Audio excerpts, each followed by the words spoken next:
বিভিন্ন সময়ে যে হত্যা করেছেন যে শাহিন, তাকে সে কিছু অনৈতিক প্রস্তাব দিতেন। একটা বিষয় হচ্ছে যে একজন হচ্ছে যিনি নিহত হয়েছেন তিনি ওবায়দুল্লাহ, তিনি হচ্ছে হোমিও দোকানের কর্মচারী।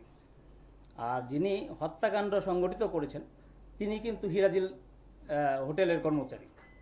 তো উনি মূলত হচ্ছে আমরা প্রাথমিক জিজ্ঞাসাবাদে যেটা বলেছি, যেহেতু তারা বাসায় বিভিন্ন জিনিস কাটার জন্য ব্যবহার করত, তাদের বাসায় বোর্ডই ছিল না, তারা ওই যেহেতু অনেকে দেখবেন যে আপনার চাপাতি দিয়ে স্টিক যে বোর্ড থাকে, বোর্ডে কাটাটা স্বাচ্ছন্দ্য বোধ করে, ওই হিসেবে তারা এটা ওই কাজটা করেছে।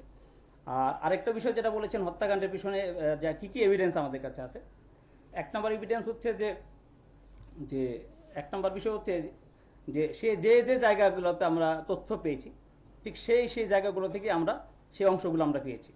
কারণ সালেপুর ব্রিজ সম্পর্কে আমাদের কোনো আইডিয়াই ছিল না। তারপর তার মাথা সে একটা কন্টেনারে ফেলেছে, এটা সম্পর্কে আমাদের কোনো আইডিয়াই ছিল না।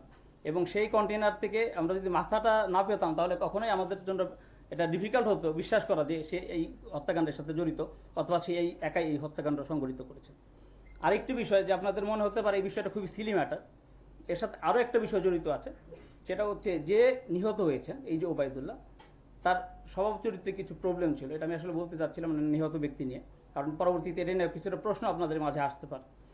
তো দেখা যাচ্ছে যে ওই বিভিন্ন সময়ে যে হত্যা করেছেন যে শাহিন, তাকে সে কিছু অনৈতিক প্রস্তাব দিতেন।